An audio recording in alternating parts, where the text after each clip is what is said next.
បាទសួស្តីបងប្អូនបងប្អូនមកកាត់លវីប្រាំងទាំងយប់តែម្ដងបាទអានេះពូជប៉ុនបងប្អូនភ្លេចឈ្មោះបាត់ហើយបាទចាំរកឈ្មោះតាមក្រោយក្រោយពីយើងផ្សាំហើយយើងតឥឡូវវាលាស់ត្រួយហើយអញ្ចឹងអានេះលាស់ដុះរឹសអញ្ចឹងដល់មកយើងកាត់ហើយបាទកាត់កន្លែងហ្នឹងតែម្ដងបងប្អូនបាទពេលថ្ងៃអត់មានពេលទេបងប្អូនអញ្ចឹងមានតែថតបងប្អូនមើលពេលយប់បាទនេះគឺយើងធ្វើតែម្ដងបានផលទាំងពីរតែម្ដងបាទទាំងបដូរពូជទាំងផ្សាំបាទអានេះវាជាគល់ទម្រវាព្រៃហ្នឹងបងដោយសារខាងនេះវាទាញធំពេកបាទវាទាញមកចាំមកខាងនេះធំពេកអញ្ចឹងវាធ្វើឲ្យវាពូជខាងនេះវាលូតលាស់យឺតបាទធ្វើអត់សឹងល្អបាទក្រោយពីយើងកាត់ផ្សាំអានេះបានប្រហែលជា10ថ្ងៃអានេះវាមានកម្លាំងវាចាប់ផ្ដើមលូតលាស់បងឃើញស្លឹកឡើងខៀវបាទហើយរបៀបព្រៃនេះដែរខ្ញុំដាំនៅដីស្អិតបាទអត់មានដីធូរទេគឺដីស្អិតបងប្អូនដីស្អិតមានន័យថាដីដែលវាបៀមទឹកបាទអញ្ចឹងវាធន់បាទធន់នឹងការបៀមទឹក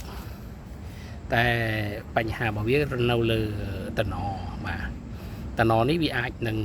រុញអាមេឃពូជរបស់យើងនេះឲ្យចេញងាប់បានបើសិនជាយើងតអត់ល្អ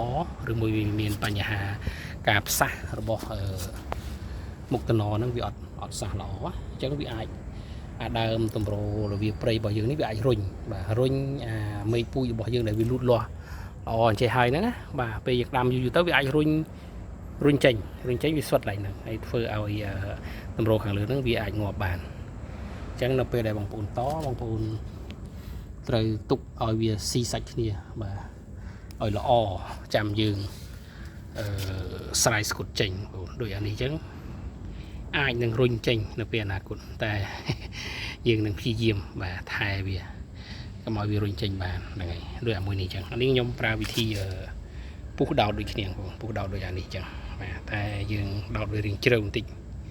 បាទហើយទុកស្នាមកន្លែងនេះឲ្យវាមានស្នាមដើម្បីឲ្យវាសះមកវាក្របបាទក្របបាទមានន័យថាវាក្របមកលើអាមេឃពូជយើងខាងលើដើម្បីកុំឲ្យវារុញចេញបាទអញ្ចឹងយើងតាមដានបន្តទៅទៀតខ្ញុំសូមកាត់មេឃយើងផ្សាំនេះចេញសិនបាទបងប្អូន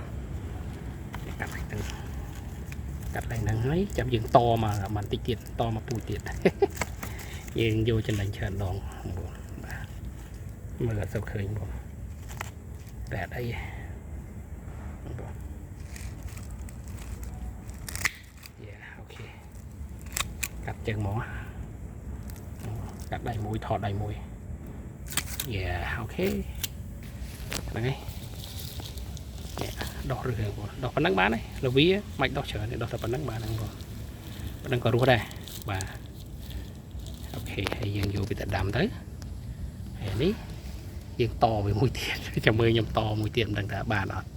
ខ្ញុំទៅកាត់ពូជមួយទៀតយកមកតឲ្យបានពីរពូជនៅដើមជាមួយគ្នាបាទអញ្ចឹងវីដេអូមានតែប៉ុណ្្នឹងទេបងប្អូនបាទហើយចាំពេលផ្សាំហើយវារស់